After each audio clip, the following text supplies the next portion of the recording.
ጸሎት ስንጸልይ ለምሳሌ መዝሙረ ዳዊት ስንደግም መዝሙረ ዳዊት ያው መዝሙሩን የጻፈው በወንድ ነው አይደል? ለራሱ ስለሆነ አሁን ብዙ ጊዜ መሃል ላይ የሚገልጻቸው ነገሮች አለ አይደል? ለምሳሌ ጠላቶቼ እንደዚህ አረግ ነው እንዳይሉኝ ሲል በወንድ ነው ያ እንትኑ እና እኔ ስጸልይ በራሴ በሴት አድርጌ መጸለይ እችላለሁ ወይ ሳነበው አረግናት እንዳይሉ ብዬ እንደዛ አድርጌ መጸለይ እችላለሁ ወይ? እና እሱ ሁሉ ጊዜ ስለሚጠይቀኝ ነው ራሴ ቀላል ነው። በጣም ይሄ በጣም ጥሩ ጥያቄ ነው፣ ግን በጣም ደግሞ ቀላል ነው። ትችያለሽ። ጸሎት፣ ምስጋና፣ አምልኮ ሲቀርብ አንቺ ልክ ለምሳሌ እግዚአብሔር ሆይ ጸሎቴን ስማ፣ ጠላቴን አሸነፍኳት እንዳይል አንተ ከኔ ጋር ሁን፣ ጠላቴን ድል አረኳት እንዳይል ጠላቴ ሰይጣን አሸነፍኳት እያለ እንዳይፎክር አንተ ሞገሱ ነኝ። ለዚህ አሁን ዳዊት በነገራችን ላይ በወንድ አንቀጽ ብቻ አይደለም በሴት አንቀጽም እኮ ለምሳሌ ጽዮንን ከበቧት ይላል አይደለ? ጽዮንን ክበቧት የሚለው እኮ ለሴት አንቀጽ በሴት አንቀጽ ያለ ነው አይደለ? ስለዚህ በሴትም በወንድም አንቀጽ እየገባ ዳዊት ይናገራል። አንቺ ግን ወደ ግሊ ስታምጩ ግን በግሊ ጸሎት አድርገሽ እግዚአብሔር ሆይ አንተ ከኔ ጋር አሁን ጠላቶቼ ድል አድርግ፣ ላሳፍራት፣ ልጣላት፣ ላዋርዳት የሚለውን ተስፋ ላስቆርጣት የሚለውን ሰይጣንን ከኔ አስወግድልኝ እያልሽ መጸለይ ትችላለሽ። ምንም ችግር የለውም። ዲያቆን ዘማሪ የሚጨምሩ ሸገካል ይጨምሩ። አይ በወንድም ቢጸለይ እግዚአብሔር አይሰማም ማለት አይደለም። ግን መታወቅ ያለበት ይሄ ነው። ለምሳሌ ቅዱስ ዳዊት ከጸለያቸው በተለይ የዳዊት መዝሙር በነገራችን ላይ ልክ እንደ ውዳሴ ማርያም ከሰኞ እስከ ዓርብ አለው እና ከዛ ከሰኞ እስከ ዓርብ ባለው የዳዊት መዝሙር ላይ አንዱን ዝም ብለን እንኳን አንስተን ወስደን እንጸልይ እንኳን ብንል ማለት ነው። ለምሳሌ አቤቱ ጽድቄን ስማ ጩኸቴን አድምጥ ይላል እና አሁን በወንድ አንቀጽ ስለተነገረ አይ በቃ በሴት አልተናገርኩም ይሄን አያካትትም አንልም። በጣም የሚገርመው ጳጳሱም ሲጸልዩ እንዲህ ነው የሚሉት፣ ወንዱም ሲጸልዩ እንደዚህ ነው የሚለው፣ ቄሱም ሲጸልዩ እንደዚህ ነው የሚለው፣ ሴቶችም ሲጸልዩ እንደዚህ የሚሉት ምን ችግር የለውም። እና እንዲህ ስለተጸለየ እኔን አየው ግልጽልኝም አይባልም ነው። ራሳችን ስንጸልይ ይሰማናል። ጽድቄን ስማ ጩኸቴን አድምጥ ስንል ለሴቱ ማድመጭ ነው፣ ለሊቀ ጳጳሱ ማድመጭ ነው፣ ለወንዱ ማድመጭ ነው፣ ለቄሱ ማድመጭ ነው። ሰሚው ማን ነው? እግዚአብሔር ነው። የምንደመጠው ማለት እኛ ነን። ከዛ አቤቱ ሰምተኛለህ ወደ አንተ ጠራሁ ይላል፣ ቃልን ስማ ይላል። እና በሴትም በወንድም አንቀጽ ብንገለገል ብንጠቀምበት እዚህ ጋር ሀያት ሆኗለን። ግን በወንድ ስለተጠቀሰ ግን ወንዶችን አያካትም አያሰኝም። ችናው መታወቅ ያለበት እኛ ስለጸለይን እንደዚህ ብለን የታለ ሴቶች አያሰኝም። ሁለተኛ ነገር ደግሞ መጽሐፍ ቅዱስ ላይ በሴት አንቀጽ አለ፣ በወንድ አንቀጽ ይነገራል። ለምሳሌ መሰረታቲሃ ውስተ አድባር ቅዱሳን ይላል። መሰረቶቿ የተቀደሱ ተራሮች ናቸው ይላል። አሁን መሰረቶቿ የተቀደሱ ናቸው ማለት አሁን የጽዮን ተራራ መሰረቶች ሴት ሆነው ነው? መሰረቶቿ እኮ ነው የሚለው መሰረታቲሃ ውስተ አድባር ቅዱሳን ነው የሚለው። እና ምን ለማለት ተፈልጎ ነው? መሰረቶቿ የሆነው እግዚአብሔር አምላክ ቅዱስ ነው ለማለት ተፈልጎ እንጂ ልክ በሴት አንቀጽ ስለተነገረ በወንድ አንቀጽ ስላልተነገረ አይመለከትም ይመለከታል የሚል ትምህርት እኛ ጋር የለንም። ለምሳሌ ወደ አዲስ ኪዳን ደግሞ እናምጣው። የሚወደኝ ቢኖር ትእዛዜን ይጠብቅ ይላል። ይሄን አሁኑ በቃ ለሴት እኮ የምትወጂኝ ከሆነ እያልከኝ ነው አንድሎ ማለት። ምክንያቱም የሚወደኝ ትእዛዜን ይጠብቅ ሲል በወንድ አንቀጽ ተናገረ ማለት አንቺም ጌታ የምትወጂው ከሆነ ትእዛዙን ጠብቂ ማለት መች በወንድ ተናገርከው አንል እና ለወንድ የሚነገሩ ለሴት፣ ለሴት የሚነገሩ ለወንድ ያገለግላል። በዛ ላይ ደግሞ ዲያቆን ቅዳሴያችን ላይ እኮ ይህቺ ቀን ምን ያህል የምታስፈራ ናት እንላለን እኮ አይደል? ይህቺ ቀን ምን ያህል የምታስፈራ ናት በሴት አንቀጽ እኮ የተነገረ። ስለዚህ እንዲያው የጸሎቱ ትልቁ ነገር የጸሎቱን ዓላማ፣ የጸሎቱን ህይወት፣ የጸሎቱን መልእክት እና ደግሞ ከራስ ጋር አሁን ለምሳሌ በህብረት የምንጸልየው ጸሎት አለ አይደለ? በህብረት ስንጸልይ እና ደግሞ በግል ስንጸልይ አለ። በግል ስንጸልይ የግላችንን ስለሆነ እኔን ልጅህን እችን ነፍስ እያልን እናገራለን እኮ። በማህበር ደግሞ ስንጸልይ የማህበር ጸሎት አለና የዳዊት ጸሎት የግልም ጸሎት አለው ደግሞ የህብረትም ሁሉ ነገር የያዘ ነው። በዛ መልኩ ተረጁ። ቀላል ነው። እሺ በጣም ጊዜ ይስጥልን። ያው አንዳንድ ጊዜ በራሱ አነባለሁ፣ አንዳንዴ በራሴ እየቀየርኩ ትንሽ ኮንፊውዝ ስላደረገኝ ነው እንጂ በወንድም ቢጸልይ እንደሚሰማኝ አውቃለሁ። ግን ለማጥራት ያህል ነው። እሺ ጊዜ እሺ ጊዜ ይስጥልን። አይ ውረጅ እንጂ እሺ እግዚአብሔር ይስጥልኝ። እሺ ሙሌ ሰላም ብያለሁ። ሳሙኤል ነው የሚለው? ሳሙኤል ሳሙኤል። መምህር ብሩክን ሰላም በመጀመሪያ ዲያቆን መምህር ብሩክ እንኳን በሰላም መጡ።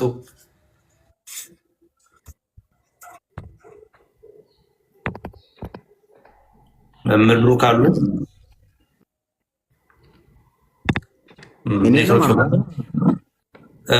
ሳሙ ይቀጥል። በቃ ሳሙኤል ሰላም ብለን። እሺ እኔ አንድ ጥያቄ አለኝ። በመጀመሪያ በጣም አመሰግናለሁ። ቆይ እንታወቅ እንጂ ወንድም አለ ማን ኬት እሺ በጣም ደስተኛ ስለሆንኩ ነው። አንድ ጥያቄ ላይ እኔ ዲያቆን ነኝ። እሺ አንድ ጥያቄ አለኝ እና የግቢ ተማሪ ነኝ፣ የአረማዊ ዩኒቨርሲቲ ተማሪ ነኝ እና እዛው ቤተክርስቲያን ስናስተምር ትልቅ ጥያቄ ሆኖብኝ ወደ እኔ አንዳንድ ጊዜ ይመጣልና እኔ የምመለስ የቻልኩት ይመልሳለሁ፣ ግን እስከዛሬ ሙሉ መልስ ሰጥቻለሁ ያላልኩት አንድ ነገር አለ። አሁን ዕብራውያን ምዕራፍ 5 ቁጥር 1 ጀምረን ስናነብ ጌታችን መድኃኒታችን ኢየሱስ ክርስቶስ ሊቀ ካህናት ተብሎ ይጠራል እና ሊቀ ካህናት ብሎ ቅዱስ ሐዋርያ ቅዱስ ጳውሎስ ጽፏል። እኛም እዛ ብለን ሊቀ ካህናታችን ብለን እንጠራለን እና የአዲስ ኪዳን ሊቀ ካህናትና የብሉይ ኪዳን ሊቀ ካህናት ደግሞ ልዩነቱ ምንድን ነው? ሊቀ ካህናት ማለት አሁን ብሉይ ኪዳን ላይ ለኃጢአን መስዋዕትነት የሚያቀርብ ነው፣ መካከለኛው ነው ማለት ነው።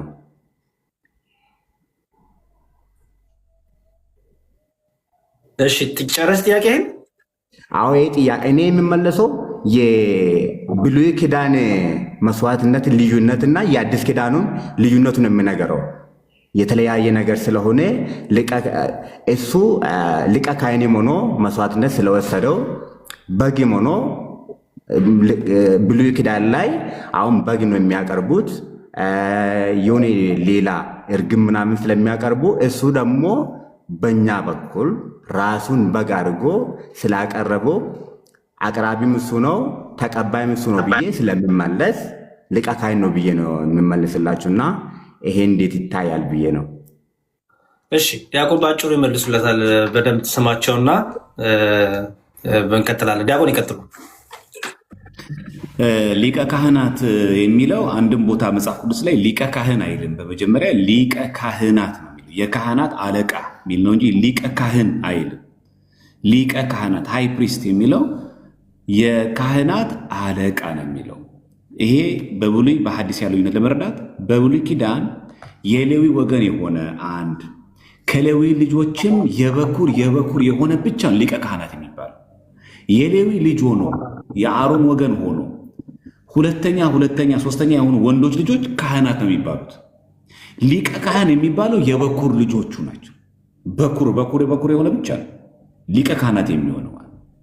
የተወለደ ልጅ ሆኖ የበኩር ልጅ ሆኖ ምንድነው መሰረታዊ ጥቅሙ የነበረው? በሰዓቱ ህዝቡን ከእግዚአብሔር ጋር ማስታረቅ፣ ለምትመጣዋ ለወንጌል እስፔሻሊ ደግሞ ለሐዲስ ኪዳን መስዋዕት ለስጋ ወደሙ ጥላ ሆኖ መቆየት ነው። ስለዚህ ጥላው ምንድን ነው? ሊቀ ካህኑ አለ፣ የስጋ ድካም ያለበት ሰው ነው። እሱም ይበድላል። በየዓመቱ መስዋዕት ለእግዚአብሔር ያቀርባል። የምን የበግ መስዋዕት፣ ነውር የሌለበትን በግ ያቀርባል። ይሄኛው በምንድን ነው የሚሻረው? አማናዊ የሆነው የታረደው በግ የተባለው ክርስቶስ አንዴ ለህዝቡ በዕለተ ዓርብ ተሰቅሎ ሞቶ ቤዛ ሆኖ ተሰቅሎ ራሱን አቅርቧል። ያ ሊቀ ካህናት ፍጡር ነው፣ ክርስቶስ ግን ፈጣሪ ነው። ያ ሊቀ ካህናት ኃጢአተኛ ነው፣ እኔን ይቅር በለኝ ይላል። ክርስቶስ ግን ንጹሐ ባህሪ ነው። ያ ሊቀ ካህናት ምሕረትን የሚለምን ነው፣ ምሕረት የሚሰጥ አይደለም። ክርስቶስ ግን ምሕረትን የሚሰጥ ነው። ያ ሊቀ ካህናት የሚያቀርበው በግ በየዓመቱ አዳዲስ በግ ማቅረብ አለበት። ክርስቶስ ያቀረበው በግ ግን አንዴ ለዘላለም የሚያገለግል። እኛ ምንገባው በነገራችን ላይ የምንወርሳት መንግስት ራሱ ወደዛች ነው። ቅዳሴ ማርያም ላይ እንደሰማኸው ዲያቆን ነኝ ስላልክ ማለት ነው። እናንተ የክርስቲያን ወገኖች ሆይ በዚች ቀን እንደተሰበሰባችሁ ነፃ መታወጣ በኢየሩሳሌም ይሰብስባችሁ ይልና የካህናት አለቃ ወዳለበት ያግባችሁ፣ የአስተማሪ የሐዋርያት ማህበር ወዳሉበት፣ ድልንስ ስማታት ማህበር ወዳሉበት ያግባችሁ ይላል። አይችሁ። ስለዚህ ሲናገር ራሱ የካህናት አለቃ ወዳለበት ያግባችሁ። ማን ሊቀ ካህናት ያለበት? ኢየሱስ ክርስቶስ። የካህናት አለቃ ወዳለበት ያግባችሁ። ይሄ ሀዳፊ ነፍስ ነው። የቅዳሴው ማጠቃለያ ቅዳሴው ማሳረጊያው ላይ ያለ ነው። ድል የነሱ የሰማዕታት ማህበር ወዳለበት ያግባችሁ ይለናል ማለት ነው። ስለዚህ የብሉይና የሐዲስ ልዩነቱ ምንድን ነው? የብሉዩ ድነት ፈጽሞ የማያሰጥ ገነት መንግሥተ ሰማያትን የማያስወርስ ነው። የሐዲስ ኪዳኑ ግን የታርዶ በክርስቶስ እሱ መስዋዕት፣ እሱ ተቀባይ፣ እሱ ራሱ መስዋዕት አቅራቢ ሆኖ ያቀረበው ግን መንግሥተ ሰማያት የሚያስወርስ ነው። በምን እናውቃለን? ሥጋዬን የበላ ደሜን የጠጣ የዘላለም ሕይወት አለው ብሎ የሚያሰጥ ነው ማለት ነው። ሁለተኛ የሊቀ ካህናት እንደነዛው መስዋዕቶች በየዓመቱ ማቅረብ አይገባውም። አንዴ የተሰቀለው አንዴ የዕለት አርባው መስዋዕት ለዘላለም የሚያገለግል ያ ብቻ አይደለም። ይሄ መስዋዕት የሚያሸንፈው ኃጢአት የለም። የአዲስ ኪዳን ወይ አንተማ በድልሃል፣ ይሄ የክርስቶስ ሥጋና ደም አይበቃውም፣ ለአንተ ተጨማሪ ሞት ያስፈልጋል አይባልም። የክርስቶስን ቤዛነት እሱ ያቀረበውን የታረደውን በግ ሥጋው ደግሞ ተቀብለን በሥጋው ደግሞ የማይሰረይ ሥጋው ደግሞ የሚከብደው ሥጋው ደግሞ የማያስሰረው ኃጢአት አለ አይባልም። በቃ አሁን እኮ የዓለም በሙሉ ሙስሊሞች እኮ መናፍቃን እኮ መጥተዋል።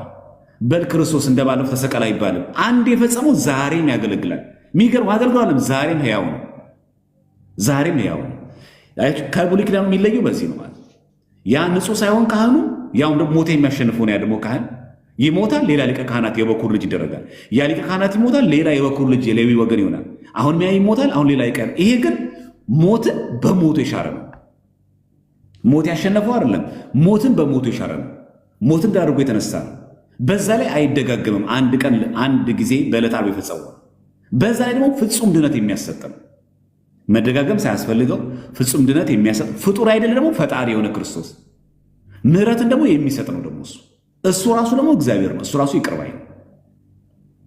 ስለዚህ ሊቀ ካህናት መሆኑ ዛሬም ካህናት ሲያሳርጉ ሁሌ እንሰማዋለን። ይሄ ደግሞ የተሻላቸው ነገር ሁሌ የምትመሰክሩ ነው። አንዳንዶቹ ሊቀ ካህናት የሚለውን እኛ ማንመሰክር መስሏቸው እንጂ ካህናት ሲያሳርጉ ሁሌ እኮ የሚሉት ነው። ጌታችን ኢየሱስ ክርስቶስ የካህናት አለቃ ኃጢአትን የሚያስተሰርይ ለአባቶቻችን ለሐዋርያት ስልጣነ ክህነትን የሰጠ ከልጅነት እስከ እውቀት ሠራችሁት ይቅር ይበላችሁ ነው የሚለው። ጌታችን አምላካችን መድኃኒታችን ኢየሱስ ክርስቶስ የካህናት አለቃ እንዲህ ብሎ ነው የሚያሳርጉ። ከዛስ ኃጢአትን የሚያስተሰርይ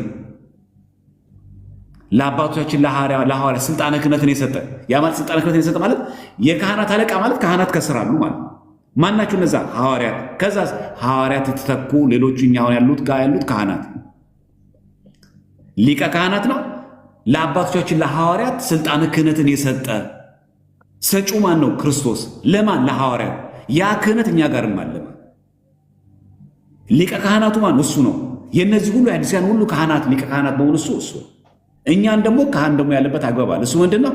መስዋዕቱን ስለምንቀበል ነው። ሥጋው ደግሞ በብሉይ ኪዳን ዘመን በግ ነው። ቅድም ያቀርብልናል። 1 ዓመት የሞላውን ነውር የለበትን በግ ያቀርባል።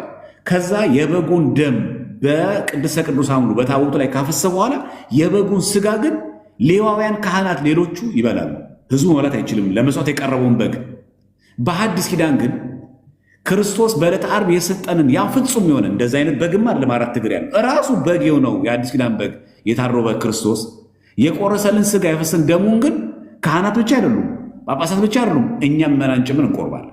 ምን አረገን? የሐዲስ ኪዳን ካህናት አደረገ። የተመረጠ ሕዝብ የንጉሥ ካህናት አለ። ለዚህ ነው ምክንያቱም በብሉይ ኪዳን ዘመን ሲቀበሉት የነበሩት ሌዋውያን ብቻ ነበሩ። የበጉን ለመስዋዕት የቀረበውን በጉን መስዋዕት የሚበሉት ካህናት ብቻ ነበሩ። አሁን ግን ሌዊ የለም። አሁን የይሁዳ ነገድ የለም። አሁን የአሮን ወገን የሚባል የለም። ሕዝቡ ሁሉ የተባለ በ40/80 ቀን የተጠመቀ በጥምቀት ያመነ በቅዱስ ሜሮን የከበረ የታተመ ሰው ዛሬም ቅዳሴ ላይ ተገኝቶ ሥጋ ወዱ መቀበል ይችላል። አንተ ሴት ነህ፣ አንተ ወንድ ነህ። አንቺ ሴት ነሽ፣ አንተ ወንድ ነህ። አንተ ጥቁር ነህ፣ አንተ ቀይ ነህ። አንተ ባሪያ ነህ፣ አንተ ንጉሥ ነህ የማይባልበት። አንተ ቄስ ነህ፣ አንተ ምእመን ነህ የለም። ሁሉም ይቆርባል። ምን አደረገ? ካህናት የሚለው ይሄ ነው። በብሉይ ያ ስሬት እንኳን የማይሰጠው ገነት የማያስገባው ለዕለት ለ1 ዓመት የሚሆነው እንኳን ያ በግ ሁልጊዜ አብዴት የሚያስፈልገው ማለት ነው። የሚያረጅ የሆነው ይህ የማያረጀው በለጠው። ያውም ደግሞ የሚያረጅ ሆነው ለተወሰኑ ሰዎች ነው። ይሄ ግን ለተወሰኑ አይደለም፣ ለዓለም ሁሉ ሕዝብ የሚሰጠው ነው ማለት። ስለዚህ ምን አለን? ሥጋዬን የበላ ደሜን የጠጣ የዘላለም ሕይወት ብሎ አደለን ማለት። ስለዚህ ይሄ ካህናት የሚለው ቃል እኛ ሁላችን ቄሶች ነን ማለት ተፈልጎ ሳይሆን፣ ሁላችን መስቀል ይዘን እናሳልማለን እያለን ሳይሆን፣ ሁላችን ቀድሰን እናቁርብ ማለት ሳይሆን፣ ንግግሩ እኛ በጸጋ ምዕመናን በሙሉ ለክህነቱ የተገባን አድርጎ አቀረበ። አንድም ደግሞ ካህናት የሚለው ቃል ምንድን ነው? ማንም ወንድ ከየትኛውም ብሔረሰብ ከየትኛውም ዜጋ የክህነትን መስፈርት ካሟላ ካህን መሆን ይችላል። በብሉይ ኪዳን ግን አይችልም። በብሉይ ኪዳን ካህን ለመሆን የሌዊ ወገን መሆን አለበት የግድ። ከ12ቱ ነገዳት ሌዊ ብቻ ተመርጦ። በሐዲስ ኪዳን ግን የሚመረጥ ወገን የለም። አማራም ይሁን ኦሮሞም ይሁን ትግሬም ይሁን ቻይናዊም ይሁን አረብም ይሁን በክርስትናው አምኖ የተጠመቀ ለክህነት የተገባ ማንም ሰው ከሆነ ካህን መሆን ይችላል። ክልከላ የሌለበት ነው ማለት። የሐዲስ ኪዳን ግን ሊቀ ካህናት እሱ ነው ስንል ከስር ምን አሉ ማለት ነው? ካህናት አሉ ማለታቸው። ይሄን በምን እናውቃለን? ጳውሎስ የተናገረው ማንም ኤጲስቆጶስነትን ቢፈልግ ማንም ዲያቆን ቢሆን ቢፈልግ ምን እያለ እነዚህ ጋር ኤጲስቆጶሳት አሉ፣ ዲያቆናት አሉ። የእነዚህ ሁሉ ኤጲስቆጶስነት ክህነት ነው፣ በጵጵስና የተካነ ነው። ዲያቆንም ካህን ነው፣ በድቁና የተካነ ነው። ለምሳሌ የምስራቅ በር ስንል የካህናት የማ መግቢያ ነው? የፓትርያርኩ፣ የጳጳሱ፣ የቄሶችም የዲያቆናት ምንድነው ግን የሚለበሩ የካህናት መግቢያ። ዲያቆንም እኮ ካህን ነው፣ በድቁና የተካነ። ቄስም እኮ ካህን ነው፣ በቅስና የተካነ። ቆሞስም እኮ ካህን ነው፣ በቁምስና የተካነ። ጳጳስም እኮ ካህን ነው፣ በጵጵስና የተካነ። እነዚህ ካህናት ይገባል። አይታል የካህናት በር ያለው ይሄን ነው። ስለዚህ በዚህ የክህነት በር የሚገባ ሰው ሙሉ ዲያቆንም ቄስ ምናምን ቢሆን ክልከላ የለበትም ማለት። ስለዚህ በድቁና የሚያገለግል ካለ አይደል ጳውሎስ በጢሞቴዎስ መልእክቱ ላይ ጭምት የሆኑ የአንድ ሚስት ባል የሆኑ የማይሰክሩ የማይጠጡ መሆናል እንደዚህ ብሎ የተናገረዋል። ኤጲስቆጶስ መሆን ቢፈልግ ደግሞ በይበልጥ ደግሞ በገዛ ደግሞ የዋጃትን ቅድስት ቤተክርስቲያን ጠብቋት ዘንድ እናንተን ጳጳሳት አድርጎ ለሾመባት ለራሳቸው ለመንጋው ጠንቀቁ በማለት መንጋውን የሚጠብቁ ጳጳሳት እንዳሉ ሰጥተናል።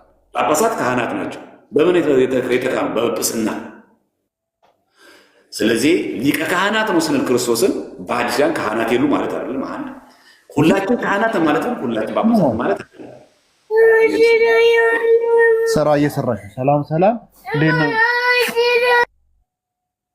እሺ ዲያቆን እግዚአብሔር ይስጥልን፣ ቃል ታሰማልን። ወንድማችን አለ አለው።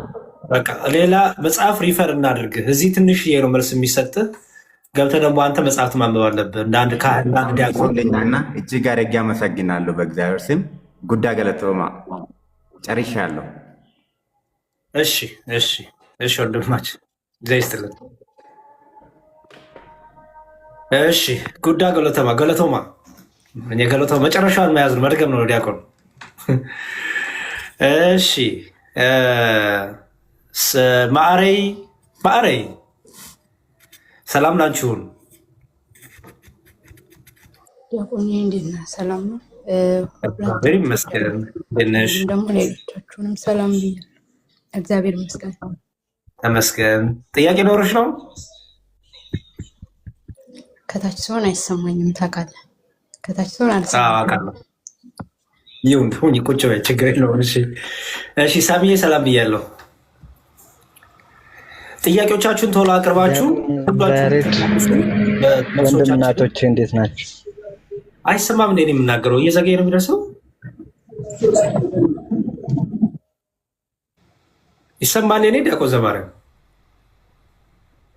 ይሰማኛል በደንብ ይሰማል። እሺ ቀጥል ሳሚዬ። ከየት ቤተ እምነት ነው? ጥያቄህን አቅርብ። እኔ ከኦርቶዶክስ ነኝ። እሺ ጥያቄህን ነበረ። በመጀመሪያ በጣም የምወዳችሁ አገልጋዮች ናችሁ። እግዚአብሔር አምላክ ብርታቱን ይስጣችሁ። ቅድም ዲያቆን ዘማርያም ባስተማሩት ላይ አንድ ብቻ ጥያቄ ጠይቄ ልውረድ። እሺ በየትኛው ነው? ቤታቸው ከተማስተማሩት ነው? ቅድም ባስተማሩት ትምህርት ላይ አንድ ኦርቶዶክሳዊ ማሟላት ያለበት ብለው ዝርዝሩን በደንብ አስተምረዋል። እስካሁን እንደውም ደክመዋል። እንደው ጥያቄ እንዳለበዘባቸው ይቅርታ። እንግዲህ እሱም ከእሳቸው ጋር ትምህርት ቀጠሉት። ቅድም ራሱ እኮ ጠይቁ እያልኩ ነበርና ሳሚ እንዴት አልገባህም? ጥያቄ ያላችሁ ሰዎች ግቡ ስል ረስተው ጥያቄ ብዬ ነበረ። እድሉን አልሰጡኝም። ለዛ ነው ምናልባት። እሺ ወይም እንደዚህ እናድርጋ። አሁን ይሄ ሁሉም ጥያቄ ያለው እሱ ስለሚገባ ወይ ነገ ስገባ እኔ ጥያቄዎች ላይ የሌለ ትጠይቀዋለሽ። ያዘ። አሁን ግን ጀነራል ጥያቄ ችግር የለም። ጥያቄውን ብቻ ልንገሮትና ልውረድ። እሺ ምናልባት አስታውሱታለሁ ነገ ከገባው። በፈቃድ ላይ ያስተማሩት ትምህርት ላይ ማለት ነው። ማለት የኦርቶዶክሳዊ ድህነት ላይ የሰቡ ፈቃድ አለ፣ የእግዚአብሔር ፈቃድ አለ። የሰው ፈቃድና የእግዚአብሔር ፈቃድ ሲሆን ነው ያንን ድህነት ብለን የምንጠራው ብለው አስተምረውናል። ግን አሁን ምንድነው እግዚአብሔር አስቀድሞ ሁሉን ነገር ያውቃል። ለምሳሌ የሚፈጠረውንም አስቀድሞ የሚመጣውንም ያለፈውንም የሚያውቅ አምላክ ነው እና አስቀድሞ የሚያውቀውን ነገር ከእንትን ጋር አንድ ላይ ያይዘው አንዳንድ ጥያቄዎች ከኔ ስለተጠየቁት ነው እኔ ስላልቻልኩት ነው። ምንድነው እግዚአብሔርን አስቀድሞ ሁሉን ነገር የሚያውቅ ከሆነ ከፈቃድ ጋር የሰውየውን ፈቃዳውን ባለመቀበሉ እንደማይቀበል እሱ ያውቀዋል። ስለዚህ ቅድመ ውሳኔ አይሆንም ወይ የሚል ነገር አለ። ይሄንን ለይተው እንዲያብራሩልኝ ፈልጌ ነው። ተረድተውኛል? ገብቶኛል ሳሚ። በጣም የሚገርም ስለ ፕሬዲስቲኔሽን ስለ ቅድመ ውሳኔ ፓወርፖይንት አዘጋጅቼ 2 ጊዜ ላይቭ ገብቼበታለሁ። ይሄ በራሱን ችዬ ማለት ፕሬዲስቲኔሽን ቀድሞ ማወቅ ማለት ቀድሞ ወሰን ነው ወይ በሚል ማለት ትዝ ይላችኋል። ፓወርፖይንት ራሱ ተዘጋጅቶ በጣም ሰፋ ያለ ጊዜ አሰጥቼ ነው። ኤኒያውሽ ላይቭ ስንገባበት የተወሰነ እናየዋለን። እሺ ነገ እንትለዋለን። እሺ እናንተም በርቱ። ጥያቄ ለመያዝ አትርሱ። እኛም ለመመለስ አንረሳ። እናንተም በርቱልን። እሺ አይደጋ። እሺ ቃሎት ያሰማልን። በቃ ይሄንን ነው። አመሰግናለሁ። ጥሩ።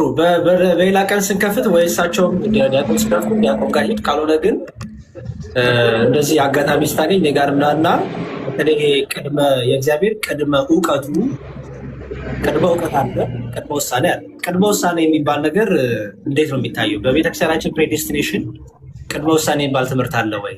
እግዚአብሔር እግዚአብሔር የሆነ ነገር የወሰነው ነው እየኖርን ያለ ነው እንዴ? እኛ ድራማ ሰሪ ነን? እንዴት ነው የሚታየው ይሄ የሚለውን እናያለን። እኛ በቅድመ እውቀት እናምናለን። የእግዚአብሔር እውቀቱ የእኛን ፍቃድ አይጋፋም።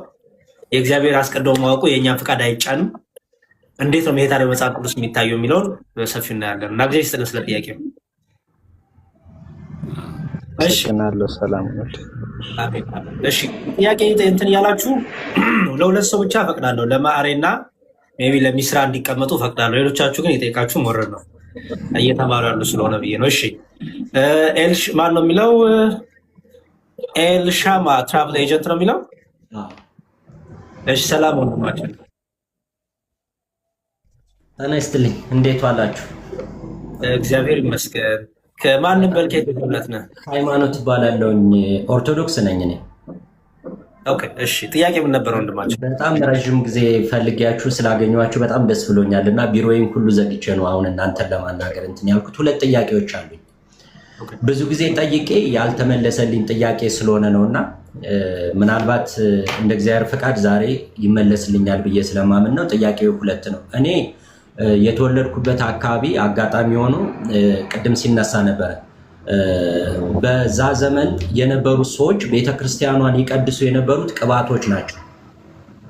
የዛ ጊዜ ያጠመቁኝ እኔን ያጠመቁኝና ስጋ ወደሙ የሰጡኝ ወይም ልጅነትን ክርስትናን የሰጡኝ ሰዎች እነሱ ነበሩ ማለት ነው። አሁን እርግጥ ነው ቤተክርስቲያኗ ወደ በኦርቶዶክስ ነው እንትን የምትለው፣ ግን እኛ አልተጠመቅንም። ስለዚህ አሁን እንደ አዲስ ክርስትና መነሳት አለብኝ ወይ? አንደኛው ጥያቄ ይሄ ነው። ሁለተኛ ከዛ ጋር የነበሩ ሰዎች አብረውኝ የነበሩ ወይም የኔን ወላጆች ለምሳሌ ማለት ነው፣ እነሱ ሰዎችም እዛ አዳታይም የነበሩ ሰዎች ናቸው ያጠመቋቸው። ስለዚህ ቢጠመቁ ወይም እኔም ብጠመቅ የግዴታ እንደ አዲስ ስጋ ወደሙ ወይም እነዛ የሚያስፈልጉት እነዚህ 5 አዕማደ ምስጢር ላይ ያሉት ነገሮችን ሙሉ ለሙሉ ከውናለሁ ወይ ነው የሚል ጥያቄ። ይሄ ነው የኔ ጥያቄ። እሺ ዲያቆኒክ ደሙና እኔ ማሳብ ሰጣለሁ። አዎ በመጀመሪያ እዛ አካባቢ አሁን የነበርክበት አካባቢ ላይ የነበሩ ካህናት ያጠመቁት ቅባቶች ናቸው ብሎ ለመደምደም የሚከብድ ይመስለኛል። ምክንያቱም ምናልባት መረጃውን የሰማኸው አሁን ይመስለኛል። የዛን ጊዜ ታውቀ ነበረ? በሕፃነት እያለ ታውቀ ነበር? አላቅም ነበር። በመሀል እኔ ያደግኩት አምድ ሃይማኖት ነው፣ ግቢ ገብርኤል ማለት ነው። አሁን የምኖረው ጅማ ነው። በዛ ጊዜ እኔ ታወቅኩ በኋላ እና እንደገና ወደዛ ወደ ክፍለ ሀገር በተመለስኩ ጊዜ አንድ ክርክር ነበረ። እኛ ሁሉ ሄደን ቤተክርስቲያን ለማሰራት በነበረው ጊዜ ክርክር ነበረ። እዚህ ቤተክርስቲያን ውስጥ ታቦታ እናስገባም፣ እዚህ እናስገባለን አዲሱ ጋር ተብሎ በዛ የተነሳ ክርክር ተነስቶ በመጨረሻ ምን ሆነ? እኛ ቅባት ነን ብለው ለዩ እነዛ ሰዎች፣ እኛ ደግሞ ኦርቶዶክስ ነው ብሎ ምዕመኑ በሁለት ተከፈለ። በሁለት ተከፍሎ አዲሱ ቤተክርስቲያን ኦርቶዶክስ ሆኖ አዲሱ ቤተክርስቲያን ታቦቱ ገባ ማለት ነው። አባቶች መጥተው ባርከውት፣ እነዛኛዎቹ ተገንጥለው ለብቻቸው አሉ። አዳታይም ደግሞ እኛን ያጠመቁን እነዛ ሰዎች ናቸው። አገኙኝ ሀሳቤ መምህር? ገብቶኛል። ምን እንደሆነ ታውቃለህ? አሁን መታወቅ የሚገባው መሰረታዊ ጉዳይ እኛ ቤተክርስቲያን ላይ በተዋህዶ ቤተክርስቲያን ላይ ሆኖ አንድ ካህን በውስጡ ቅባት ሆኖ ቢያጠምቅ መናፍቅ ሆኖ ቢያጠምቅ ቤተክርስቲያን እስካለየችው ድረስ ያማለት ኦፊሻል በዛ ስላልታወቀበት የእኛ ጥምቀት ላይ የሚያመጣው ለውጥ የለም። እኛ ጋር የሚያመጣው ለውጥ የለም። በደሉ ኃጢአቱ የሚሆነው በራሱ ላይ ነው። ለምሳሌ አንድ ሰው አሉ እኮ እኛ ቤተክርስቲያን ዛሬ ተሐድሶች ሆነው በልባቸው እዚህኛ ቤተክርስቲያን ላይም ቅጥረኛ ሆነው እየቀደሱ ያሉ ሰዎች አሉ። በሚያጠምቁት ጥምቀት፣ በሚቀቡት ሜሮን፣ በሚያቀብሉ ስጋ ወደሙ ላይ ምንም ያመጣብን ለውጥ የለም። ይከብራል፣ ራሱ ይሆናል በሆነ በዛ ሰው ግን መዓቱ ለዛ ሰው። ከዛ ኦፊሻል ቤተክርስቲያን ስታወግዘው ይወገዛል ማለት ግን የእኛ ጥያቄ ፉርሽ የሚሆነው የቱ ጋር ነው? ቅባት መሆናቸው ታውቆ ቤተክርስቲያን ከተለዩ በኋላ ድጋሚ እነሱ ጋር ሄደን ክህነት ንስሐ ገባል አቁርቡን ካልን አጥምቁን ካልን ኑፋቄ ነው። አየህ ኦፊሻሊ ቤተክርስቲያን ለይታ ካወቀች ነው። በተረፈ ግን ዛሬም ይኖራሉ። አሁን እኮ ማን ያውቃል? አዲስ አበባ መሀል ላይም እኮ ይኖራሉ። ካህናት ሆነው ዲያቆናት ሆነው ሁለት ቦታ ላይ ያሉ ቢላም በሁለት ቤት የሚሉ ሰዎች እኮ አሉ በየቦታው። እዚህ እኛ ቤተክርስቲያን ላይ ለሚፈጽመው ክህነት ለምንም ያመጣብን ችግር የለም። ለምን እኛ አምነን የተጠመቅነው ቤተክርስቲያን ላይ ስለሆነ። ዳሩ ግን ቤተክርስቲያን ኦፊሻሊ በቅዱስ ሲኖዶስ ወይ ደግሞ በዛ በታወቀበት ሰበካ ጉባኤ ታውቆ ያ ካህን ከታገደ በኋላ ግን ድጋሚ ሄደን እሱ ጋር ጸልያለሁ ከተወገዘ መናፍቅ ጋር አብሬ ውዳሴ ማርያም ደግማለሁ ካልን ግን ያ ክህነት፣ ያ ጥምቀት፣ ያ ትምህርት ኑፋቄ ነው። ከዛ በፊት ጋር የተደረገው ግን ዛሬ በልባቸው ይዘው የሚንቀሳቀሱት ግን እግዚአብሔር ጠይቃቸዋል። በእነሱ ማለት እኛ የሻ የምታምነው ተዋህዶ ሰሆነ ቅባት ኑፋቄ ነው ወይ? እልል ያለ ኑፋቄ ነው። አንድና ሁለት እኮ የለውም። እልል ያለ ቅባትና ጸጋ እልል ያለ ኑፋቄ ነው። በቃ እኮ ያለቀለት ነው። ግን ይህንን በስውር የሚያደርጉ ዛሬም አዲስ አበባ ከተማ ላይ አሉ። ምን አገር ቤት ብቻ ይመስላል። መሀል ከተማ ላይ ቁጭ ብለው በውስጣቸው የውስጣቸውን ይዞ የሚያደርጉ ሰዎች አሉ። የታወቀበት ቀን ግን አለ። ስለዚህ አንዳንድ ሰው የተሰወረ እኮ ኑፋቄ ያለው ሰው እኮ አለ። የተሰወረች ኑፋቄ እኮ በውስጡ ያለ እግዚአብሔር የሚገልጣት ጊዜ ያላት ሰዓት ሲኖር ማለት ግን እኛ ተጠማቂ ያለ እኛ ቆራቢያን ላይ እኛ የምናገለግል ሰዎች ጋር ግን የሚያመጣብን ነገጣውጥ ግን የለም። ከታወቀ በኋላ ግን ማድረግ አይጠበቅበት። ጥሩ። ሌላ ምጨምር ወንድማችን ለምሳሌ ማነው ትዝታው ቀሲስ ነበር። አቃል ብዙ ሰው አጥምቋል። ብዙ ልጆችን አጥምቋል። የልጅነት ጥምቀት ሰጥቷል። አይ ትዝታው እኮ በውስጡ የዛን ሰዓት እንዲሁ ምንፍቅናውም እያለ ስላጠመቀ የእነዚህ ልጆች ጥምቀት አትሰራም፣ አይሆንም። ምክንያቱም በቤተክርስቲያን ውስጥ ሆኖ ያን ነገር ከቤተክርስቲያን አሁን ተለይቷል አይደለም። አሁን ትዝታው ጋር ሄዶ በቃ የራሱን ነገር የሚያደርግ ካለ ያ ትዝታው ኦልሬዲ የተወገዘ በምንፍቅና በክህደት ያለ ስለሆነ ከቤተክርስቲያን አካልነት የተገነጠለ የወጣ ስለሆነ ከዛ በኋላ ያለው አገልግሎቱ ሁሉ በቤተክርስቲያን ሊቆጠርም የሚታይም አይደለም፣ ዋጋ የሚያሰጥም አይደለም እና በእሱ ብታስበው ጥሩ። በተረፈ ግን ቅባትና ጸጋ በተመለከተ አይ ቲንክ አንድ ቀን መግባት አለብን ዲያቆን። በዚህ ጉዳይ ላይ ብዥታዎች አሉ ይመስለኛል እና ቅባትና ጸጋ ምንድን ናቸው? ቅባት ሲበብ ነው፣ ጸጋ ምንድን ነው? ለምሳሌ ቅድም ተናግሬያለሁ። ለምሳሌ ሙሉ ወንጌልና ቃልዮስ ስንል እንደ ቤተ እምነት ተቋም ሆነው ቤተ እምነት ሆኖ የእምነት መግለጫ አውጥተው ቤተ እምነቶች ሆነው መመሪያ ያላቸው ናቸው። ቅባትና ጸጋ ስንል እንደ ቤተ እምነት የእምነት መመሪያ ይዘው ቤተ እምነት ተብሎ ተቆጥረው ቤተ እምነት ተብሎ የራሳቸውን ሲኖድ አቋቁመው ያሉ ናቸው ወይስ አይደሉም? ምንድነው ራሱ ቅባትና ጸጋ? መነሻው ምን ነበረ? ዲስከሽኑ ምን ነበረ? ራሱ ቅባት ማለት ነው፣ ጸጋ ማለት ነው፣ ካራ ማለት ማለት ነው። ምን አይነት ትምህርት ስለተማሩ ነው በዛ የመሰላቸው? ምን አይነት ምንፍቅና ስለነበር ነው የሚለውን እነዚህን ሁሉ በሌላ ቀን እናነሳለን። ችግር የለውም። እሺ፣ ሁለተኛው ጥያቄ ምን ነበረ? እና አዲሽን ደግሞ እዚች ጋር እንደውም ለመጨመር ያክል በጣም ማሰመር ያለበት ያንን ቅባት ነው ብለን ወይ ደግሞ ጸጋ ነው ብሎ የታወቀው ካህን ክህነት የሰጠችው ማናት? ተዋህዶ ቤተክርስቲያን። ጳጳሱን የሾመው ፓትርያርኩ ምንድን ናቸው? ተዋህዶ። ይሄንን የተዋህዶ ትምህርት አላግባብ ሆኖ በመጠቀም ለኑፋቄ በመጠቀማቸው ይጠየቃል። ምክንያቱም ቄሱን ቄስ ያደረገችው ማናት? ኦርቶዶክስ ተዋህዶ ቤተክርስቲያን። ከየት የመጣ? ከሐዋርያት የመጣ። ከሐዋርያት የመጣ ምን የሚሉት? ተዋህዶ። ከቄርሎስ የተማርነው ክርስቶሎጂ ተዋህዶ ነው። ይህን ነገር ላልተገባ መጥቷል። ምንድን ያለው ጌታችን በወንጌል? መሰናክል መምጣቱ አይቀርም፣ ማሰናከያ ለሚያመጣ ለዚያ ሰው ግን ወዮለት ነው። ስለዚህ ምን የሚል ቃል ቅድም ስናነበውም ሰምተህ ከሆነ በገዛ ደግሞ የዋጃትን ቅድስት ቤተክርስቲያንን ትጠብቋት ዘንድ እናንተ ጳጳሳት አድርጎ ለሾመት ለራሳችሁና ለመንጋው ተጠንቀቁ። ምን ማለት ነው? በአግባቡ ማይመሩበትና ማይመሩን ከሆነ ይጠየቁበታል። እኛ ግን የሚጠበቅበት ምንድን ነው? ኦርቶዶክሳዊ ቤተክርስቲያናችን ከምታቀው ከታነጸበት ደብር ሄዶ መጠመቅ መቁረብ። ሳያምን እኮ በጣም ይገርም፣ ሳያምን እኮ የሚቀድስ ሰው እኮ አለ። ሳያምን እኮ የሚያጠምቅ ሰው አለ። ለእኛስ ያቁርባን አማናዊ ነው። ለእኛስ ያጥምቀት አማናዊ ነው። ተጠራጥሮ ለሚቀድሰው ተጠራጥሮ ለሚያቆርበው ለዚያ ሰው ግን ወየውለት። ስለዚህ ጉዳያችን እንደዛ አድርገን ማየት ያለብን እንጂ ከሰው እግዚአብሔር አምላክ እኛ ጋር በረከት የሚያመጣው ለሚጠራጠረው ወየውለት ባጭው። እኛ ጋር ለሚያመጣው ነገር ግን ምንም ነገር አያመጣውም እኛ ጋር ማለት ነው። ልክ አሁን ሜዳ ዮሐንስ አፈወርቅ በተቆሸሸ እጅ እና አይተህ ከሆነ ገበሬ ሲያርስ የተቦጫጨቀ ልብስ ለብሶ ቁንጣ አድርጎ ዘን ጭቅጭቅና በጣም ያደፈ ልብስ፣ ያደፈ ጫማ፣ ያደፈ እግር፣ ያደፈ እጅ አለውና በዛ ዘር ይዘራል። እስኪ በሚዘራው በቆሎ ወይም ስንዴ ቆሻሻ በሆነ እጅ ስለዘራው ሲያድግ ያ በቆሎ ቆሻሻ ይሆናል? አይሆንም። ካህኑ እኮ በጣም እኮ ያ ገበሬ እኮ ቆሽሿል። ምናልባት እጁ እንደዚህ እያደረገ ነው ምናምን ነው፣ እጁን አልታጠበም ምናምን፣ በጣም በቆሻሻ ነገር ስንዴውን ዘርቷል። ሲበቅልስ ንጹህ ነው። ዘሩ ምንም አልሆነም። ገበሬው ግን ቆሽሿል። የገበሬው ቆሻሻነት ወደ ዘሩ አይተላለፍም። በትክክለኛ ቦታ ነው የዘራው። ዘሪውን ለዘራው ለዚያ ገበሬ ግን ወየውለት። ስለዚህ ያንን ነገር ማወቅ አለብን ነው። ይቅርታ ስላረዘምኩት እንደው አጽወን ሁለተኛው ጥያቄ እንቀበል። ብዙ ሰው ስላለ ገስት ላይ ሁለተኛው ጥያቄ ከዚህ ጋር ተያይዞ ነበር። የግዴታ እነዛ ሰዎች እንትን ካሉ አባቶቹ ሳናግር እኔ የግዴታ ቁርባን እንደ አዲስ ቤተሰብ ሁሉ እኔ ባለትዳር ነኝና እነሱን ጨምረ ቁርባን መቁረብ አለብህ፣ ልጅነትን ማግኘት አለብህ፣ ሁለተኛ ጥምቀት የሚል ነበርና ጥምቀት አንዲት እንደሆነች አውቃለሁ። ስለዚህ ሁለተኛ ጥምቀት እንዴት ነው? ሁለተኛ እንትን ለምንድን ነው የሚለውን ነገር ለማወቅ ነበረ። ይመስለኛል አጠያየቁ ነው። አሁን እኛ ጋር ሲመጣ ተብራራዩት። አሁን ቅድም በደፈናው ስለጠየከን እኛ በደንብ በተንተን አድርገን መለስልልን። አሁን ተግባባን። ካህናቶቹ እርግጠኛ ነኝ እንዲህ በጀራ አድርገህ ስለጠየካቸው ከወጡ በኋላ እዛ ሄደህ ህብረት አድርገህ ከተለዩ በኋላ ከተወገዙት ጋር ህብረት አድርገህ አንድ ላይ አካል ሆነ ያደረግከው ስለመሰላቸው አዎ ኦልሬዲ ከተወገዘ ጋር ኦልሬዲ ለምሳሌ ሳትጠመቅ የልጅነት ጥምቀት ሳትጠመቅ አሁን ለምሳሌ አንዳንድ ሰዎች አሉ ኦኬ ከልጅነት ጀምሮ ፕሮቴስታንት ሆኑ አሉ አይደል?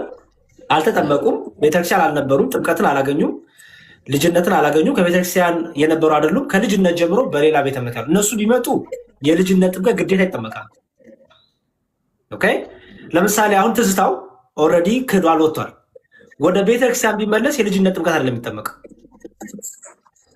ምክንያቱም የልጅነት ጥምቀት ለተፈጸመለት ሰው የምትደጋገም አይደለችም። አንድ የተፈጽማለች አለቅ።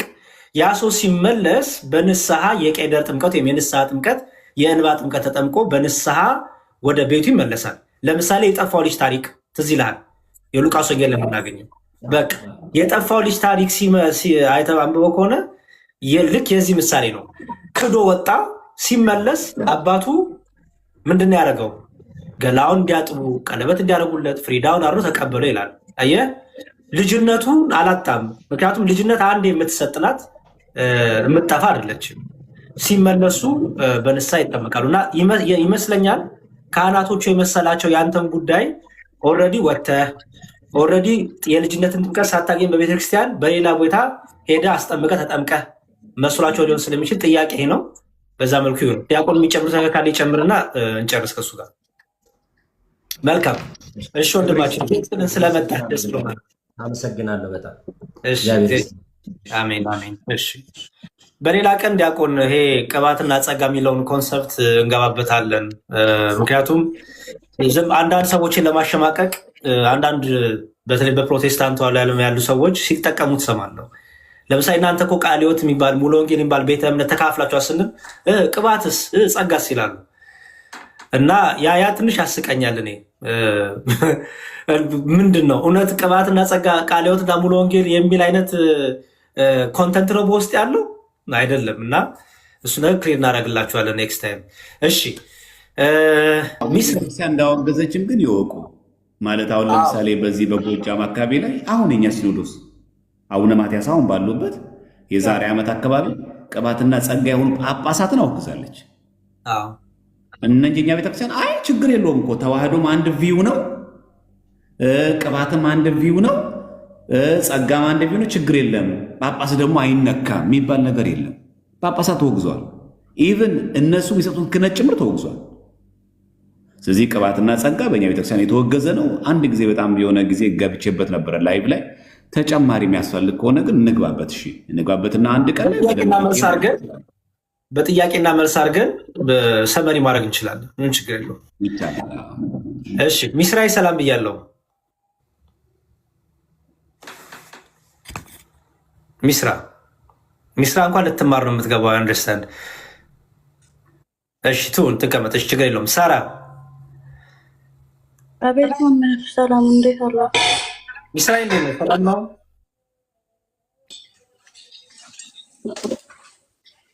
አውቃለሁ። እሺ ቁጭ፣ ችግር የለውም። ከእስልምና የመጣች እህታችን ናት እና እሺ ሳርዬ ሰላም ብያለሁ። ሳራ ዲያቆን አንዲካይ ቅርታ ጋር ማለት ነው። ሚዩት ማድረጊያ ብቻ አድርገን ሞዴሬተር ስጠኛል። ሚዩት አታርጊያቸው፣ ፈልጌ ነው። ችግር የለውም ማሬ፣ ኢትስ ኦኬ፣ ችግር የለውም። ኖ ሙስሊምም ሆነው የሚናገሩት አለ እኮ ኮመንት ይደብራል። ችግር የለውም። ሚዩት ብቻ ስጠኝ በማለት ባስ ካለ ሰጥሻለሁ። አይ ሚዩት እንዲደረጉ ማልፈልጋቸው ሰዎች አሉ፣ የማያቸው ሰዎች ስላሉ ችግር የለውም፣ ሰጥሻለሁ። እሺ ሳራ ሰላም ብያለሁ። ሰላም ይሰማል? ትሰሚያለሽ? ከየት ቤተ እምነት ነሽ? ማን ነው ስምሽ? ሳራ እባላለሁ። ኦርቶዶክስ ተዋህዶ ነኝ። እሺ ሁለት ጥያቄ ነው ያለኝ። አንዳንድ ጊዜ ለራሴ ማስበው ጥያቄ የሚመጣብኝ አንዳንዶቹ መማሃራንም ስለሚናገሩት ነው ማለት ነው። ሁለት ጥያቄ ነው ያለኝ። አንድ ጥያቄ የራሴ ነው፣ ሁለቱም አንደኛው ግን የሚማረው ትምህርት ነው። አንድ ህፃን ልጅ ሲጠመቅ ህፃን ማለት ነው የአዳማዊ ኃጢአት ይዞ ነው እንደሚጠመቀው ወይ ለውልድነት ነው የሚጠመቀው? ውልድነት ሊያገኝ ነው። አሁን አዳማዊ ኃጢአት ስላለው ነው የሚባል አንዳንድ ነገር አለና ኃጢአት ስላለው እንደ ህፃን ይሄ አዳማዊ ኃጢአት የሚባለው አልተጨረሰም እንዴ? መስቀል ላይ አልጨረሰውም እንዴ ጌታችን ኢየሱስ ክርስቶስ? እና ምንድነው እንደዚህ አይነት ትምህርት አለና እንዴት ነው አስረዱኝ ማለት ነው። እሺ ዲያቆን ይቀጥሉ። ቀደም ሁሉን ነገር ቀጥለረ ችግር የለውም እንግዳ ስለሆኑ በአጭር ቃል ምንድነው የህፃናት ጥምቀት በአዳም ሳይሆን ከፍጥረታዊ ሰው የተወለደ ፍጥረታዊ ነው። ስለዚህ የእኛ ልደት መንፈሳዊ ልደት ነው። አሁን ለምሳሌ እኛ ክርስቲያን ነን። ምን እንደሚለው ከማይጠፋው ዘር ተወልዳችሁ ይላል። የሆነ ዘር ተወልዳ የሚሆን የሰው ዘር ምን የሚል የአዳም ዘር ሰው የሚል ማለት ነው። ይሄ ፍጥረታዊ ሰው ሰማያዊ ለመሆን መጠመቅ አለበት። በ40-80 ቀኑ መጠመቃል። ሲጠመቅ የሰማያዊ ዜጋ አካል ይሆናል እንጂ የአዳም ኩነኔ የአዳም በደል ሆኖበት ኖሮበት አይደለም። ያማ በመስቀል እኮ ተሻረ። ግን በአንዱ በእግዚአብሔር ልጅ አምኖ ማይጠመቅ ሕፃን ከሆነ ደግሞ በቤተሰቦቹ እምነት ማለት ነው ባለማመኑ አሁን ተፈርዶበታል የሚል የሚፈርድበት ባለማመኑ ነው። ይሄ በነፃ የተሰጠውን ድህነት ባለመቀበሉ ማለት። ስለዚህ ያ ፍጥረታዊ የሆነ ከሰው ዘር የመጣን ሰዎች ዜግነታችን እንዲቀየር መግባት አለብናል። ለምሳሌ ቪዛ የሚመታልን ምን ስንሆን ነው? እዛ ሀገር ገብተን የዛ ሀገር ዜጋ ስንሆን። ስለዚህ የሰማይ ቤታችን ላይ ለመግባት ቪዛው ምንድን ነው? ጥምቀት። ማህተቡ ምንድን ነው? ሜሮን። በምን ይረጋግጣል? በስጋው ደግሞ። ከዛ የማን እንሆናለን? የእግዚአብሔር ልጆች እንሆናለን ማለት። ልክ የእግዚአብሔር ልጆች ስንሆን ለሰማይ ዜጎች የተዘጋጀ ከዛ በዚህ እድገት ያው ድህነት ሂደታዊ ስለሆነ በዚህ እድገታችንን ድህነታችንን እየቀጠልን እንሄዳለን ማለት። ስለዚህ በአጭሩ ህፃናትም ሆነ በተለይ በአዲስ ጋር የምንጠመቀው ከፍጥረታዊ ሰው ወጥተን የሰማያዊ ጌታ የክርስቶስን ሀገራችን በሰማይ ነው ሳለን የሰማይ ሀገራችን አይነት ያስፈልጋል እንዴ። አሜሪካ ሀገሬ ናት እኮ ካለ እኮ ያሬድ አሜሪካዊ ነው ማለት ነው እኮ። ጃፓን ሀገሬ የሚል አሁን ያሬድ ጃፓናዊ ነው ማለት ነው። ሀገሩ እዛ ነው ማለት ነው። ስለዚህ የሰማያዊ ዜጋ ሆኖ ለመገኘት የሰማያዊ ዜጋ እንትን ያስፈልገዋል፣ ቪዛ ያስፈልገዋል።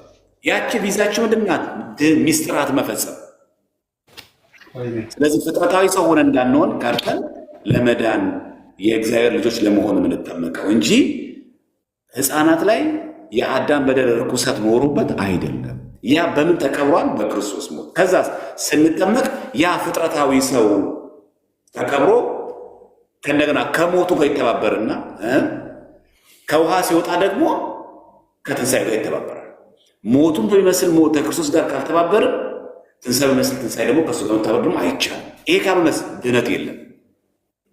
ስለዚህ በሞቱ ካልተባበርን፣ በጥምቀት ካልተባበርን፣ አሮጌ ማንነት ካልተቀበረ ምን ማለት አሮጌ ማንነት ማለት አዳማዊ ማንነት ካልተቀበረ ፈርሶ በስብሶ የሚቀረው ማንነት ካልተቀበረ አዲሱን ሰው ክርስቶስን ልበሱት ነው ያለን። በምን እንደምንለብሰው? በጥምቀት የምንለብሰው።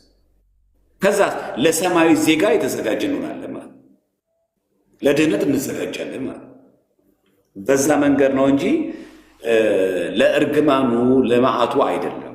ግን አንዳንድ ሰዎች ለምንድን ነው ይህን ሀሳብ የሚያነሱት? ይሄ ከአዳም በደል ጋር ለምንድን ነው የሚያነሳሱት? ባይጠመቅስ መንግስት ሰማያትን አይወርስም። ምክንያቱም ያመነ የተጠመቀ ይድናል፣ ያላመነስ ያልተጠመቀስ ይፈርድበታል። ስለሚፈረድበት በምን ባለማመኑ ፍጥረታዊ ሰው ሆኖ ስለተገኘ። ስለዚህ ያረጀው ማንነታችን የሚታደስልን በጥምቀት ነው። ጸጋው ተሰጥቶናል። ይሄ የተሰጠን ጸጋ ግን ኢምፕሊመንት የሚሆን ማለት ተግባራዊ የሚሆነው መቼ ነው? ስንጠመቅ ነው። ካልተጠመቅን አናገኘውማ። ለዛ ነው ሕፃኑ የሚጠመቀው፣ ለዛ ነው የምንጠመቀው። እንዲሁ በነፃ የተሰጠንን በአዲስ ልደት መታደስ አለ የሚለው በመንፈስ ቅዱስ መታደስ አዳነን እንጂ አይደል የሚለው። በመንፈስ ቅዱስ መታደስ የምናገኝ ምን ስለሆነ ስንጠመቅ ነው። ስለዚህ አሮጌ ማንነታችን ቀብረ ነው ክርስቶስን በሚመስል ሞት፣ ክርስቶስን በሚመስል ትንሣኤ ለመነሳት በጥምቀት በር በኩል መግባት አለብን። ያለበለዚያ ያ አዳማዊ ማንነታችን አይቀበርም። ያ የሚፈጸመው ደግሞ በጥምቀት ነው። ጥምቀት ደግሞ ለድህነታችን በር ስለሆነ ማለት የሚጠመቀው ከዛ አንጻር። አሮጌ ምንነት የምትለው አልገባችኝም እና አሮጌ ምንነት የምትለው የምትገልጸው ምንድን ናት? ይጨርሱ። አልገባኝም ስላል ይጨርሱ፣ ችግር የለውም። ያጉን ፍጥረታዊ ሰው ማለት አሁን እኛ ሰው ሲወለድ እንደምታውቂው እና አባቴ እንደዚህ ነው እናቴ እንደዚህ ብሎ ይናገር የለም። ያ ማለት የአዳም ሰው አለ አይደለም? አዳማዊ ሰው አለ። ፍጥረታዊ ሰው ማለት ያ ነው። ይህ ፍጥረታዊ የሆነ ሰው የጎሰቆለው ሰው ታድሶ የክርስቶስ ዜጋ የሥላሴ ልጅ ሆኖ ከአብርሃ ከመንፈስ ቅዱስ ከዮርዳኖስ የሚያገኙ ሲጠመቅ ነው። አለበለዚያ ፈርሶ በስብሶ የሚቀር ገነት መንግሥተ ሰማያት የማይገባ ይሆናል። ገነት ለመግባት መንግሥተ ሰማያት ለመውረስ መጠመቅ ግድ ያስፈልጋል። የምንጠመቀው ደግሞ በአዲሱ ሰውነት ነው። ይሄ አዲሱ ሰውነት በምን ይገኛል? ደግሞ በጥምቀት ነው። ካልተጠመቅንስ ካልቆረብንስ አሮጌ ሰው ሆነን ለመንግሥተ ሰማያት የተቀባን አንሆንም፣ ልጆች አንሆንም ነው በቃ። የእግዚአብሔር ልጆች ለመሆን ምን መሆን አለብን? መጠመቅ አለብን። ጥምቀት ደግሞ የሚገኘው በቤተ ክርስቲያን ውስጥ ነው። ስለዚህ አሮጌ ማንነት ማለት ፈርሶ በስሶ የሚቀረው ወደ ሲኦል ወደ ገሃነም የሚገባ የነበረው ያ አዳማዊ ማንነት የሚታደሰው ይሄ ጸጋ የሚታደለው በጥምቀት በኩል ነው። ጥምቀትን ካላገኘ ይሄ ጸጋ ይሄ ድነት አይሰጠውም። ስለዚህ በጥምቀት በር በኩል በሜሮን በር በኩል ከእንደገና ደግሞ በቁርባን በር በኩል መግባት አለበት ነው። ሳራ እህታችን አለሽ? እየሰማህ ነው? ላንብብልሽና አሁን ዲያቆን ያሉትን በመጽሐፍ ቅዱስ ደግሞ ላስቀምጥልሽ። ዮሐንስ ወንጌል ምዕራፍ 3 ላይ ኢየሱስ ክርስቶስ እንዲህ አለ።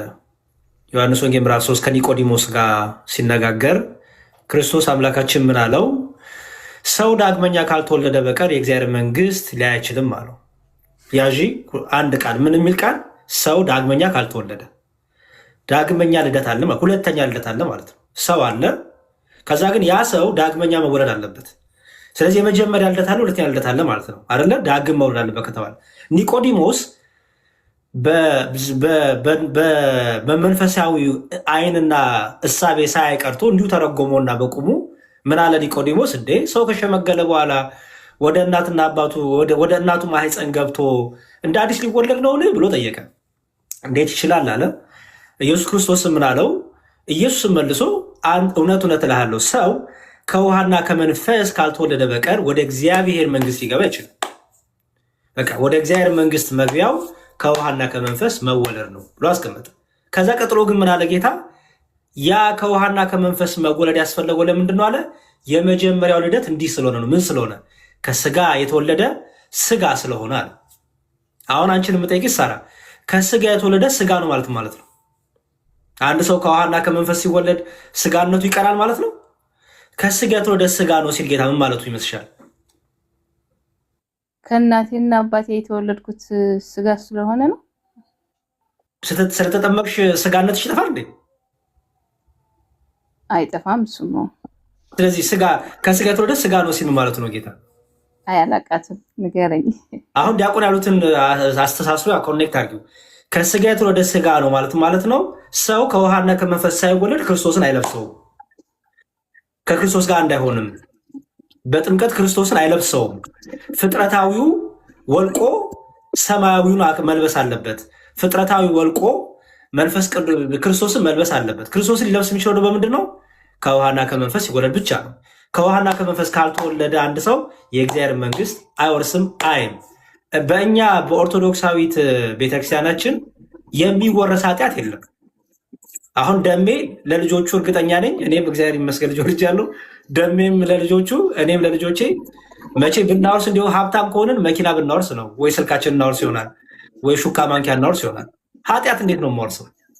ኃጢአት የሚወረስ አይደለም። ኦኬ። ስለዚህ ቅድም በአዳም ኃጢአት እንደዚህ የሚለው ነገር የእኛ የቤተክርስቲያን ትምህርቷ ማለት ነው። የሚወራረስ ኃጢአትም የለብንም በኛ። ይሄ የእኛ ትምህርት አይደለም፣ እሱ የሌሎቹ ትምህርት ነው። ኤኒዌይስ ግን አንድ ሰው አሁን የሚጠመቀው ከክርስቶስ ጋር ህብረት ለማድረግ ክርስቶስን ለመልበስ የተጠመቃችሁ ሁላችሁ ክርስቶስን ለብሳችሁታል ስለሚል ክርስቶስን በመልበስ ደግሞ ከውሃና ከመንፈስ ስለሚወለድ የመጀመሪያው ልደታችን ከስጋ ስለሆነ ከስጋ ከእናት ከአባት የምንወለደው ልደት ለእግዚአብሔር መንግስት የሚያበቃን ወይም ለእግዚአብሔር መንግስት የሚያረጋግጥልን ውልደት ስላልሆነ ሁለተኛ መወለድ ስላለብን ማለት ነው። አሁን ገባሽ? ፍጥረታዊ ስልሽ ከስጋ የተወለደ ስጋ ነው ማለት ነው። በጣም ነው የማመሰግነው። እግዚአብሔር ይስጥልኝ። በእውነት በደንብ ነው የተረዳኝና ብዙ ጥያቄ ስላለ በእንደዚህ አይነትም የሚያከራክር ስላለ አንድ ቀንም ብታስረዱልን እንደዚህ አይነት ትምህርት የሚያስተምሩ ኦርቶዶክስ ነን ብለው የሚያስተምሩን እንደዚህ አይነት የሚያስተምሩ የሚውሉትና በጣም ነው የማመሰግነው። ስለሰጣችሁኝም በጣም ነው የማመሰግነው።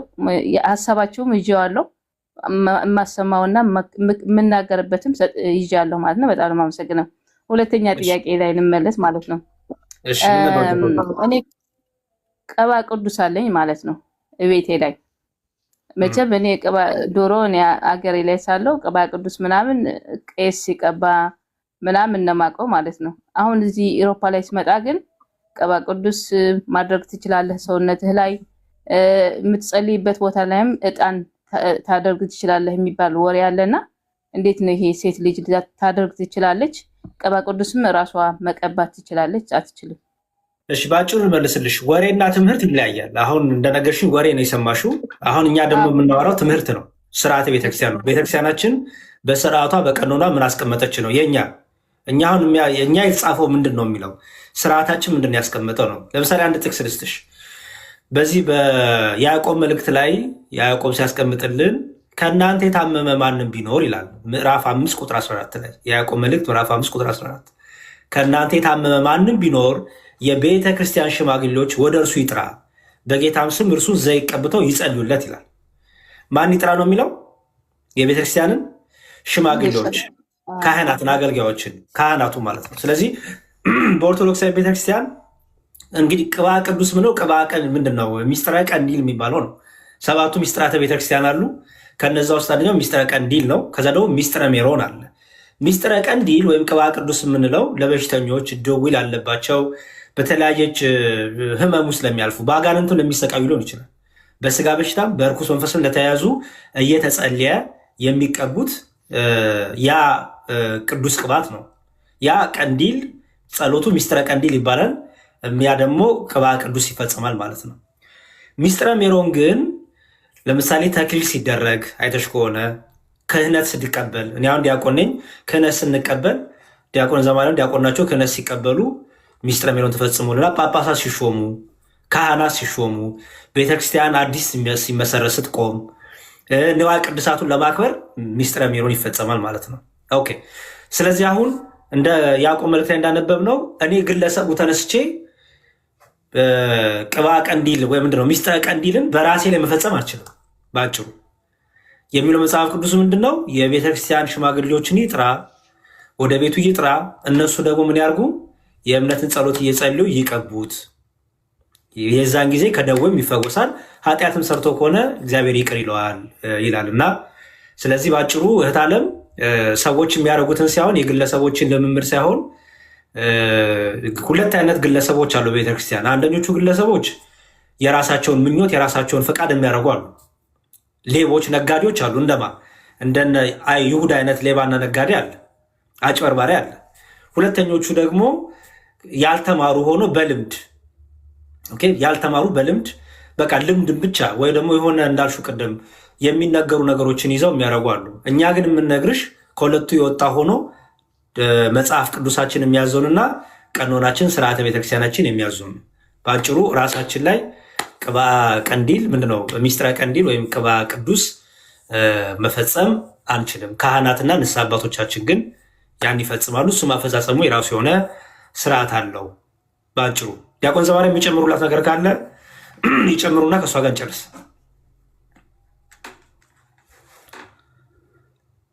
ዲያቆን ዘማርያም አሉ። እጣን ብዬ ነበር እዛ እያለሁ እጣን ማጠሽ ይችላሉ። ተለውጠው መጡ። ዲያቆን ዘማርያም ልጅ መስለው መጡ። እሺ እንትን በጣም ሙቀት በጣም ከባድ ነው። አንተ ትንሽ ትላለህ። እሺ ምንድነው በአጭሩ መልሰዋል። እየሰማሁ ነበርና ቃሎት ያሰማልን። በቃ በቤተክርስቲያናችን ቅዱስ ሜሮን አለ ማይደገም ነው። ምናልባት እሱን ቅባ ቅዱስ እያሉ ከሆነ እንትን ከሆነ ደግሞ በቤተክርስቲያናችን ከሰባቱ ሚስጥራት ቤተክርስቲያን አንዱ ሚስጥረ